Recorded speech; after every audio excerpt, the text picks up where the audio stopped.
We're recording. Welcome, guys. This is the first attempt at the SkateHive Live podcast. We'll find out if that name sticks later on, but for now, we're going to be talking about SkateHive, and we're going to be talking about crypto and community and all these things that SkateHive embodies. So I was supposed to have some guests. Turns out I don't understand time zones correctly and thought it'd be 4 p.m. at his place. It's like 10 or 11, close to midnight by now that I finally got this podcast running. So it did not work out. Other guy played a gig and is also tired, and yeah, generally kind of didn't work out, didn't plan things properly, need to work on announcements, need to get people all hyped up about these things. But I'm still figuring it out, so I didn't have the confidence to be like, hey, everybody check in at this specific time. It's gonna go without a hitch.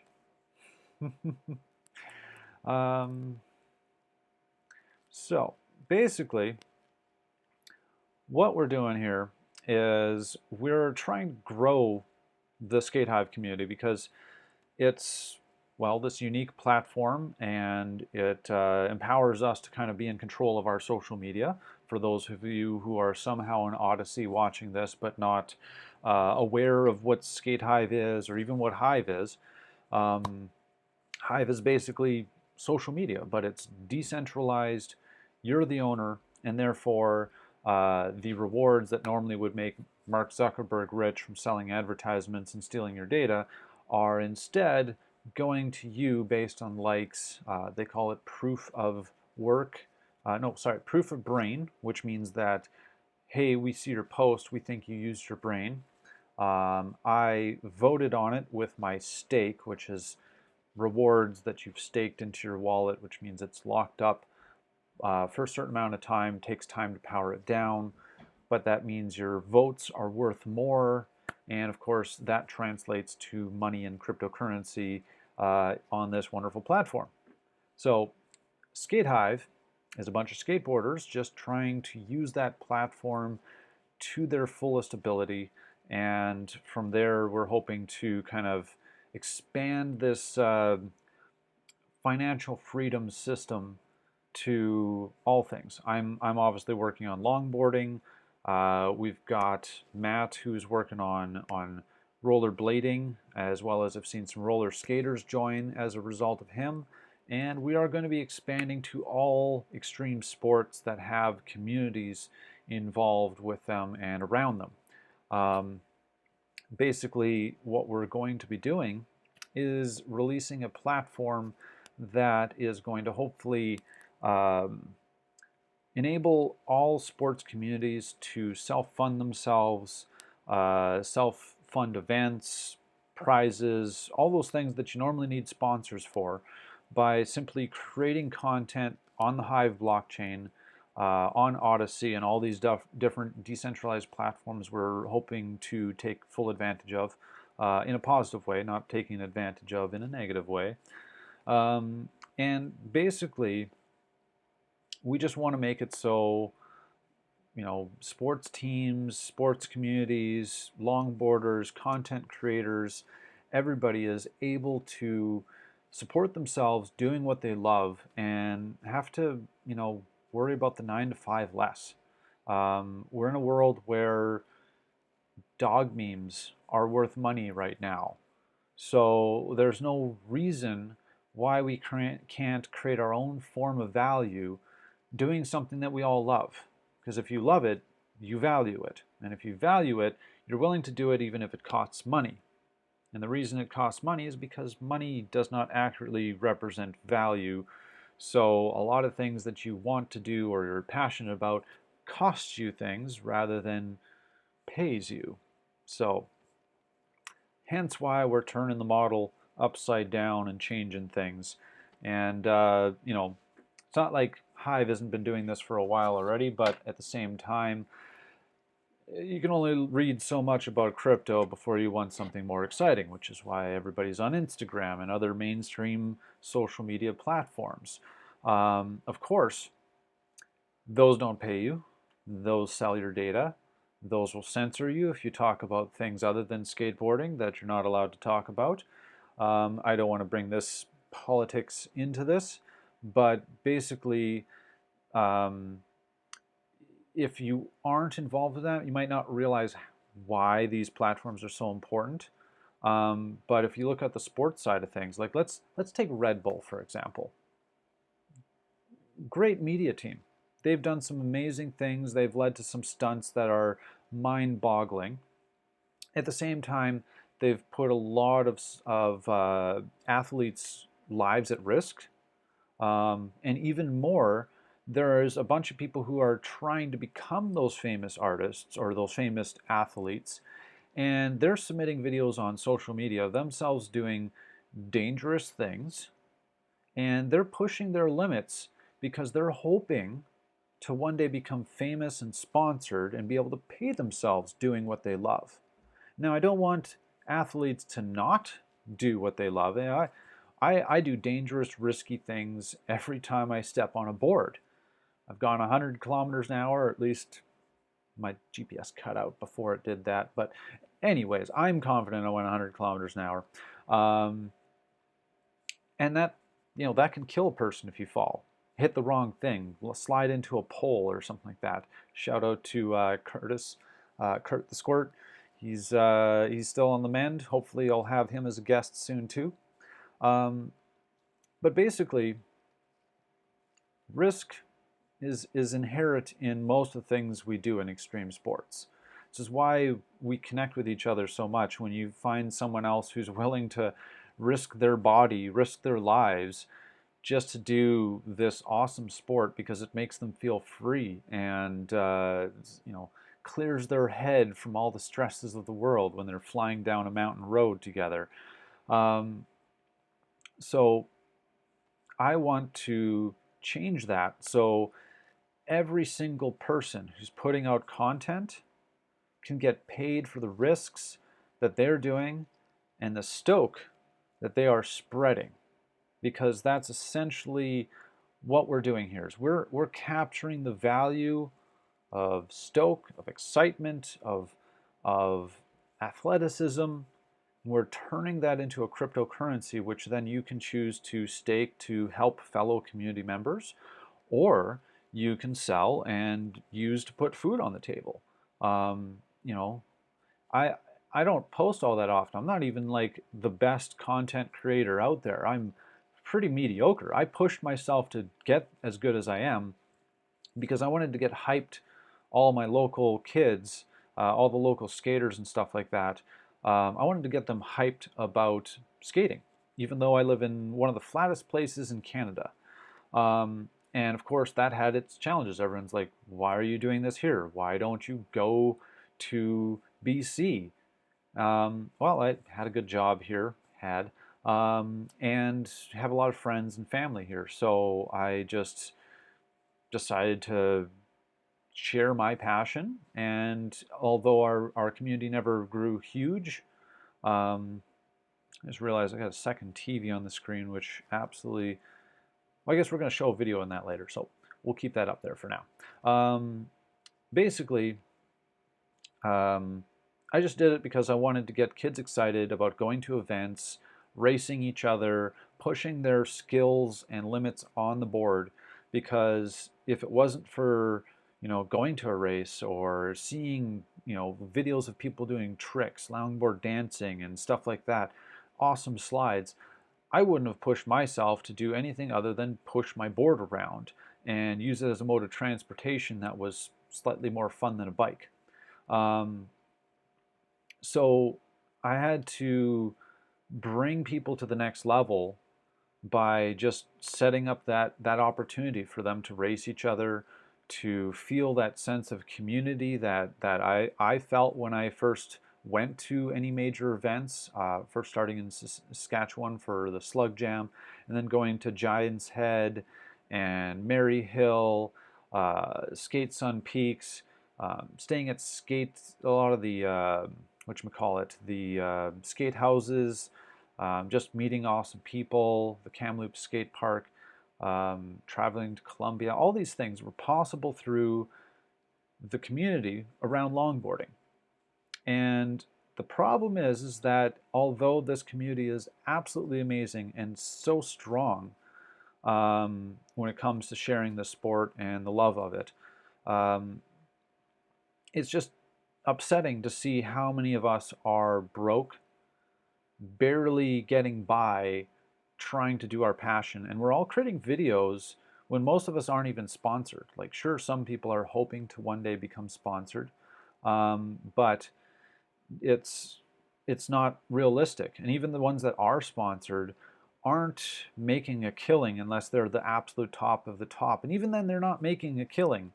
Most of them have 9 to 5 jobs. Most of them still do regular things, or they're pushing products. They're doing something to try to make that extra money to make sure they can, sustain themselves.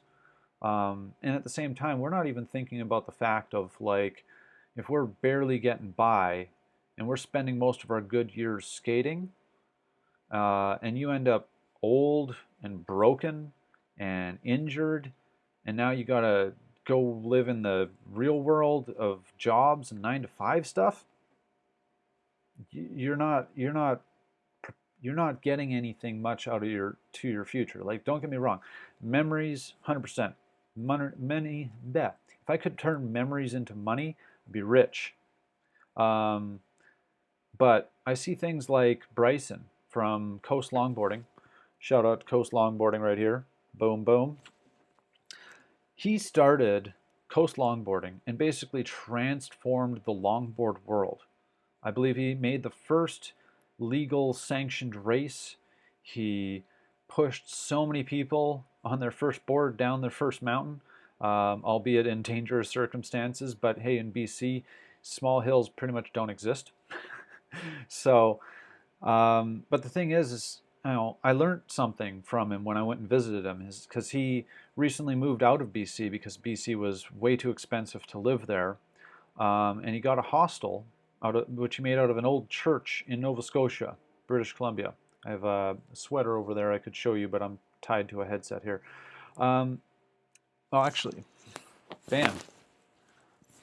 If you guys can see that somehow. Everything's backwards, so it's confusing. That's the Church of Skaten, also known as the Highland Hostel. So Bryson blew up the longboard world. And unfortunately, he put all of his money into running an RV and doing tours to races and making the races and the events blow up. He did so much work. Legendary man. He's the godfather of longboarding. But who got rich? The skateboard companies. And I'm sure he got a lot of gear always sent to him. He's always being supported. But that doesn't feed his kids. That's not helping him retire. So he basically took everything, moved it all to Nova Scotia, started this hostel without even enough money to pay for getting through that winter. And he put his trust in the community, who crowdfunded, donated, and all the things needed to. Just gonna mute my phone here. To raise enough money to start renovating and opening up this church as a hostel.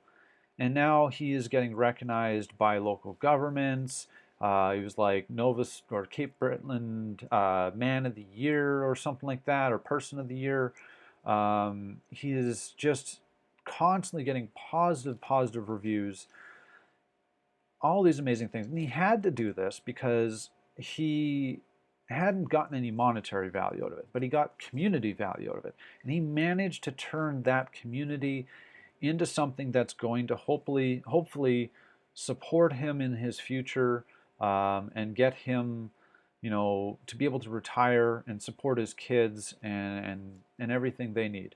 And although I haven't been there, I definitely sent him some money. I'm trying to get him on Hive and Odyssey and all these things, because he's actually a legendary talker, a legendary blogger, and I want him to start making money doing this. I want him to bring back the glory of his good old days, tell us those stories, and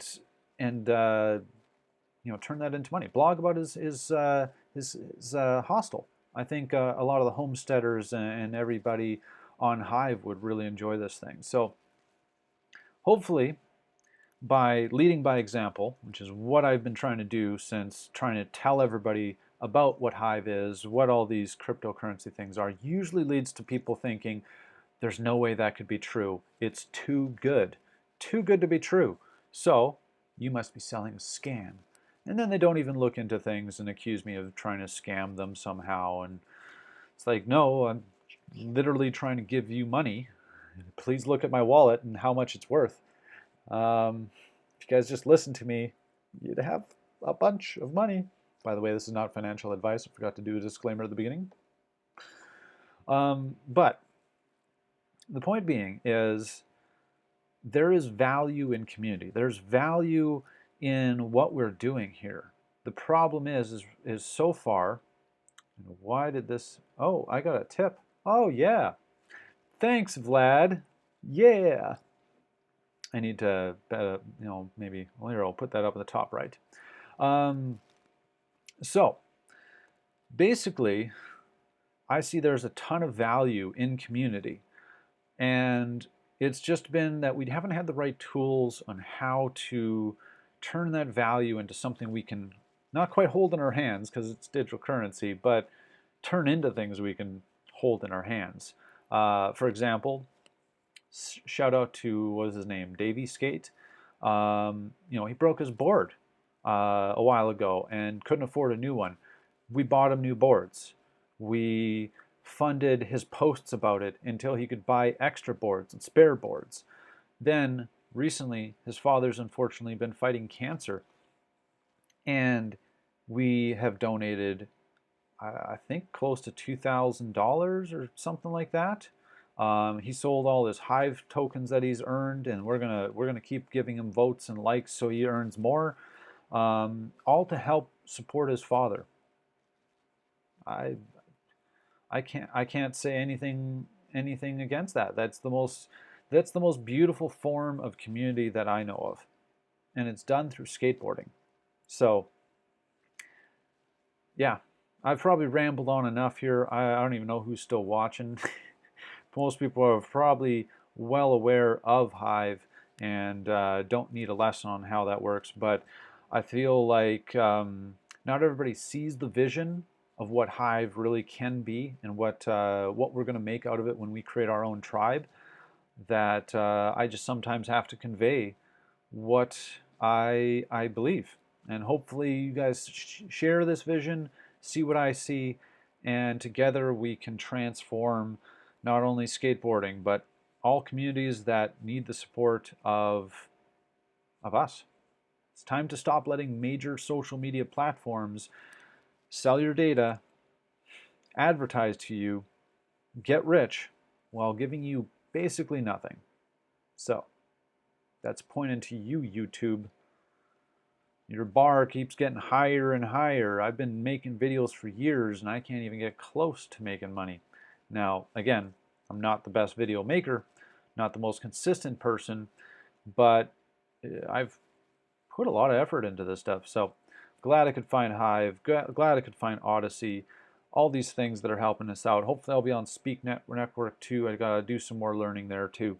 So for now, let me show you a little. We're gonna jump to our community edit. This was put together by a bunch of the Skate members, as well as myself. I think it was Victor, or was it Pablo, who edited this. I apologize if I got that wrong or completely didn't even mention the right person. But the community edit is an awesome way to get everybody really stoked about what we're doing here. And hopefully we're going to feature more of these on on the podcast soon. So let's give this a little play. I got to give it some volume. All right. By the way, love this intro. Expand our TV a little bit here so we can see more of this. Editing on the live.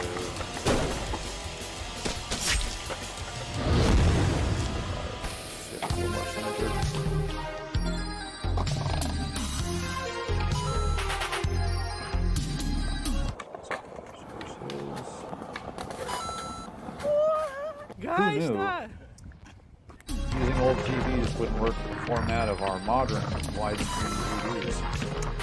Surprise!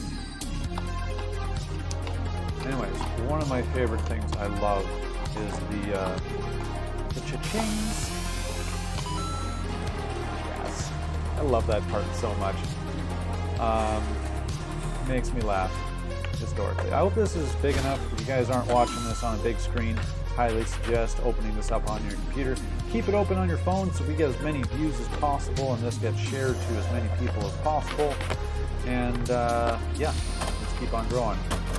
Man, did you see know-how? He just did a backflip there. Incredible, incredible stuff. Cha-ching!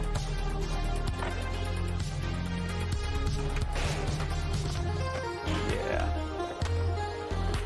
Soon, we're going to see a lot more longboarding, or maybe eventually we'll have enough longboarders on here that we actually have a longboard clip, or a longboard community edit and a skateboard community edit.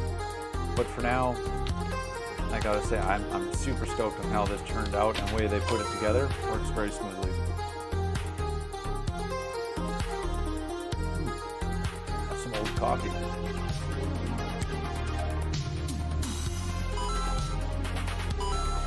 Yeah. Ching.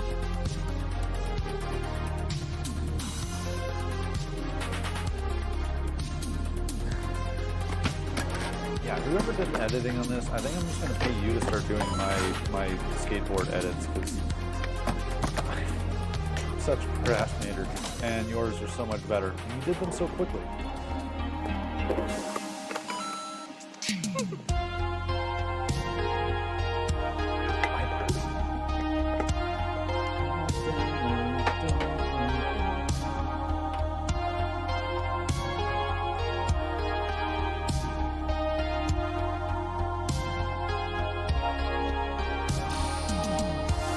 Love that.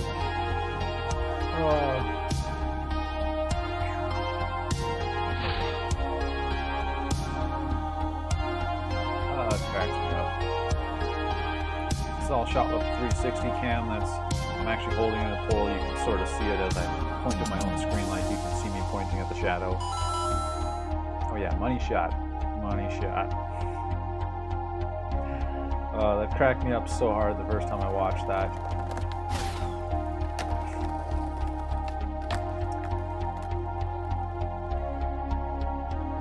Bam.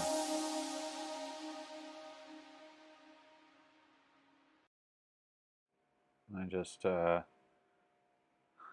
meant to turn down the community edit and turn down my own voice. Whoopsie daisy. Okay. Yeah, so that's our community edit. Let's check the comments to see if we have anything other than people commenting that my microphone works now. Does not appear to be any new comments. I'm going to refresh the page because it's having trouble loading. Well, it seems to have caught up where I am, so watching me. What? All right, so I think that just about does it because I don't know what else to rant about. Basically, if you're anyone who skates or does any kind of extreme sports, you're welcome to join the SkateHive. We'd like to see some more activity there, and then we're going to expand to having individual rooms for all the different sports out there and different communities that we have joining us. But for now, you know, it's not like we're overwhelmed with posts, so I definitely have a lot of voting power I can give out. So join us on the Hive. I give you them likes, they're worth money. And if you make some good semi-skate related content, we'll make sure we give you extra big up votes as we're being supported by OCD, or is it OCB? I might have been getting that wrong. But yeah, the big whale guys that do the community votes on Hive there, they do some amazing work, really supporting the minnows and the small people who need it to keep them coming back. And then eventually they learn how powerful the community is, and then they never want to leave, even when the price goes horribly down during bear markets. as I went through from 2017 until now. Um, those of you who don't know the history, look back at Steemit. I find it funny because you look at people at the chart of Hive price right now, and everybody's like, "Oh, it's never really been above $1 for very long." Well, that's because you're not seeing the full history. Look back at Steemit, because that is the exact same token, just been forked and renamed. Previously went up to $8.57 US per token. So, hopefully we see that same action in this bull run for Hive. Wouldn't mind to see some nice price action on library token as well. Of course, none of this is financial advice. I'm not a financial expert. So do your own research and come to your own conclusions, people, because even the experts sometimes make mistakes, and even then sometimes the experts are paid and corrupted. Oh, I got another tip for the beard. Yes, I did make it extra fancy for today. Did some nice trimming and put some wax in it, getting all fancy. I was a little shy because I was supposed to have some big guests coming on board, but unfortunately that didn't happen. But I forget where I was with my previous rant, but the point being, Hive is awesome. Odyssey library is awesome. Everybody needs to have more control over their social media. It's absolutely silly that we live in a world where there's so much money being made on the internet, and the majority of us just ignore it all because we're we're little PTSD from being scammed a million times, I'm sure, as you learn about the internet. But once you start understanding how value works, that's when you're able to spot gems like this, where you recognize that Hive is probably the only system like itself that isn't controlled by a central entity.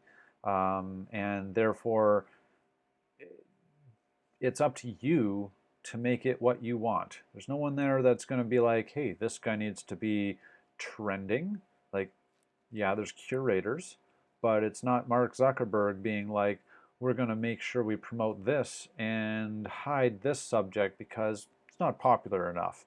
And then you have to fight the algorithms to try to get views. You have to pay for your events to be seen by people. I've honestly almost given up on my local event scene because our scene's very small. Most people move to BC to ride real mountains. And Facebook events basically don't get seen. On top of that, local authorities are trying to regulate and tax and add permits and insurance that's making it nearly impossible to hold an event, which would be for like less than 10 kids and cost me hundreds of dollars. So we're just going to skate. Birds Hill Bomb may have just died, but we're going to try again next year, assuming I'm still in Manitoba. And if not, I'm going to pass the reins on to someone else and give them all my advice, and hopefully they will carry the torch for me. And specifically the Birds Hill Bomb trophy here, which doesn't get seen all that much because it's just sitting in my bedroom. And I'm supposed to have the names of the previous champions all engraved in this stuff. So admittedly, things have just kind of taken a back bench sometimes, but life has been a bit crazy. But crypto's also going crazy, and I'm liking the idea of being able to do this full-time, make money doing this instead of working my stressful job all the time, giving me all these gray hairs, which are luckily not showing up too clearly here. So yeah, if you want to support more of this, more independence, more exciting content on the blockchain, then like and subscribe. Find me on Hive, find me on Odyssey. I'm going to try to get all my previous videos up on those other platforms like BitChute and stuff that don't have this automatic syncing with your YouTube channel that is so convenient on Odyssey. I wish everybody had that, but I'm hopefully going to catch up soon, and yeah, we'll tell you what works best. So thanks for joining in. This has been our first SkateHive Live. Maybe next time I'll figure out how to actually show some SkateHive screenshots, and we'll do some live curation on Hive, and give some people some big tips and money. So thank you guys for joining. You guys take care and hive on.